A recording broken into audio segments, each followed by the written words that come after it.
who's joined by student athletes China Dow, Taylor Gradinjan, and Rose Julien. Coach, would you like to begin with an opening statement?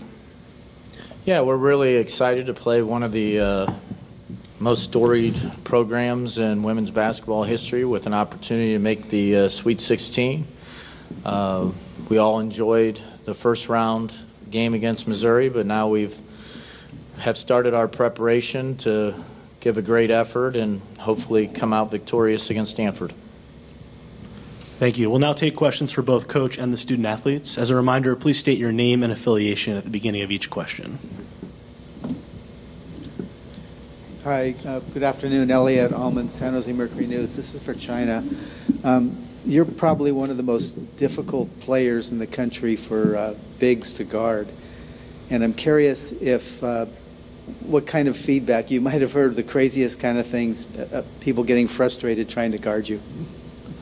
I don't really know. I don't pay attention to feedback. I mean, they do tell me I am a hard player to guard because I can shoot and I can drive. So I just, do what I can to make my teammates better and do the right thing. So it works out.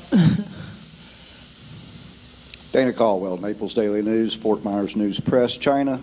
You're playing Stanford at Stanford. They average about 3,000 fans, about the same as the Lico Arena. How much of an advantage is that for Stanford? And, do you guys maybe would feed off the energy of the fans here, even if they're against you? Just what do you think about playing Stanford at Stanford tomorrow? I think it's a great opportunity. They're a great school all around, respectable players, respectable coach.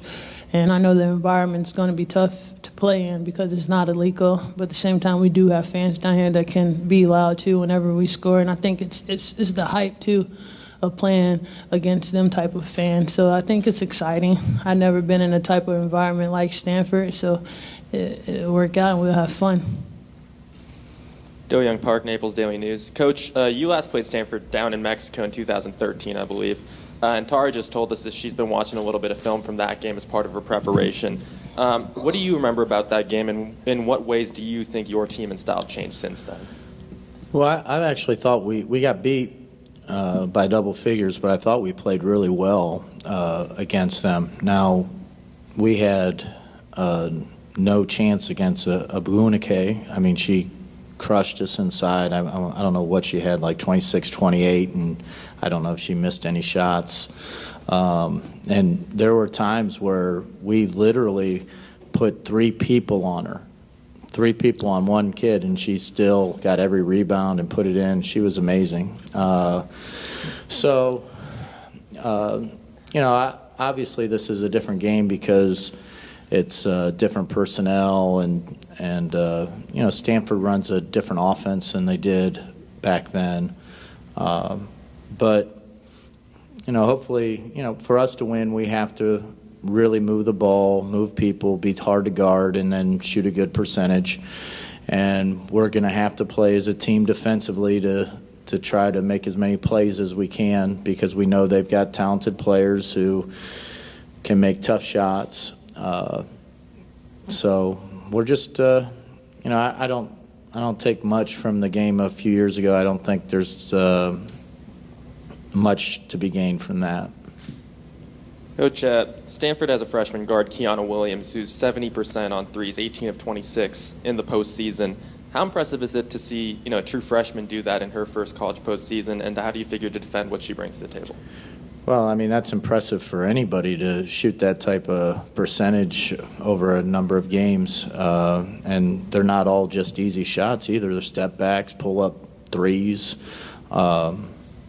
So that's been pretty remarkable, what she's been able to do. But, we're just going to have to make sure that we don't lose sight of her and don't give her any open looks, because there's probably not many people shooting as well as she is in the country right now.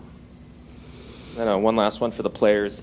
Aside from the winning, which is obviously enjoyable, have you been able to enjoy yourself as tourists in the Bay Area at all? Now that you got 2 extra days in the area, is there anything else extra you have on tap? Well, we went to San Francisco. It was pretty cool. I seen, I don't know how to pronounce it, the prison. Alcatraz. There we go. But yeah, I mean, we didn't get to visit it. Our cheerleaders did, but it was nice to look at. And then all the sea lions, thought they were seals, but they were sea lions. But it was good. I think we ate at the, what is it called? The bread company. I don't remember. Well, yeah, it was good, though. Went to the chocolate factory, kind of peeked in at the wax museum. So it was fun. Pier 39. There we go. Taylor, I know you want to answer a question during a press conference because you love this so much. The Stanford tradition is just kind of crazy. Are you pretty familiar with it? 2 national championships, 10 straight Sweet 16s, 13 Final Fours. Pretty impressive stuff. Is that at all intimidating? Well, I always knew that Stanford was a really good team. I never really followed them as closely to know all those numbers, but I knew they're talented and just one of the top teams year after year after year. So, I mean, yeah, it's intimidating because, I mean, they're successful. They obviously know how to win games and stuff like that. But, I mean, I think every team, we should go in with the same mindset and go in with a good game plan, and I think we can do what we do and hopefully win.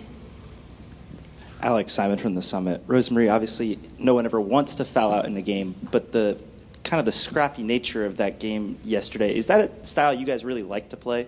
To have, kind of have it be actually what Stanford described as kind of like a pit bull type of game where everybody's going after balls and really fighting hard. Is that a game you guys enjoy playing as a team?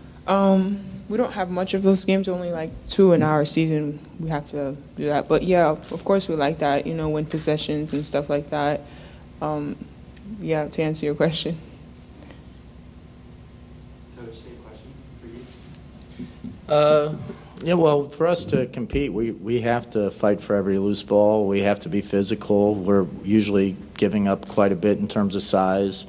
So we have to be willing to get on the floor, take charges, and our players know that. They take great pride in taking charges. They take great pride in getting loose balls, and they make a vow to do their job on the boards.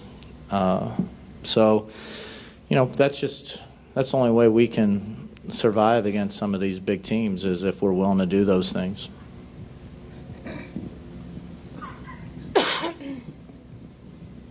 Rosemarie, how important is it to follow up on yesterday, to actually take FGCU to the Sweet 16? And, can you guys do this thing tomorrow? Are you confident you can do this? Oh, yeah, most definitely. Like you said, they are going to come out there, and they're a really good team. But the team we have, the bond we have, and the connection, I feel like we can bring this out. Then our coaches are prepared, and they prepare us, so most definitely. Coach, I know you guys were all in Vegas together at that tournament, but at that time Stanford didn't have McPhee. And a lot of people have been saying, and Stanford itself is saying, that they feel as if they are a much better team now at the end of the season than they were, especially when McPhee was out. As you guys have watched the film, have you guys kind of seen that as well? Oh, yeah. They've improved tremendously throughout the season. McPhee makes a huge difference, obviously. But, I think just all around, they're much better defensively. They're better in transition. They're doing a better job taking care of the ball, taking better shots. I mean, it was just a tremendous coaching job, and I think should have got some consideration for National Coach of the Year, how much progress they've made this year. Karl, I know it's not exactly a new storyline, short FGCU versus very tall team, but this is different. They have 8 players that are 6 foot and taller, 5 that are 6'3" and taller. Is this the tallest team that you've faced while coaching this program? And then secondly, 5.3 blocks a game. Do you need to alter anything you do at all? I'm guessing the answer is no, but just your thoughts on that. Well, we got to get open, take open shots so that they're not getting blocked. But they're really big. Throughout the whole roster, they may be the biggest team. Obviously, we've played teams with bigger players. Remember, we played like a 6'8" kid at Michigan State a few years ago. But, for an overall roster, this is one of the biggest teams in the country. And, we'll have other advantages. and we're not going to try to, be taller than them.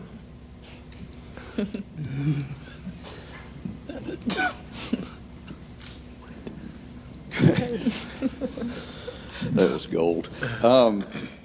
How important, Karl, is it for your program to advance to the second round? You just your second win, but you're in your fifth NCAA tournament in only 7 years. But yesterday was really, really big. But what would it do for your program to actually advance to the Sweet 16 and go through Stanford and able to do that?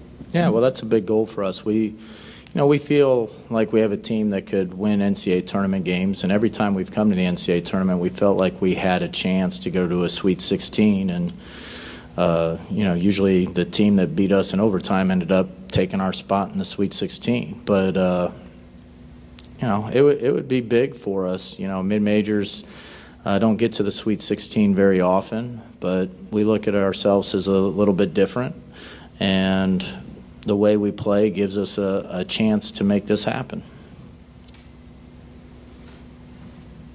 Any more questions for Coach or the student athletes?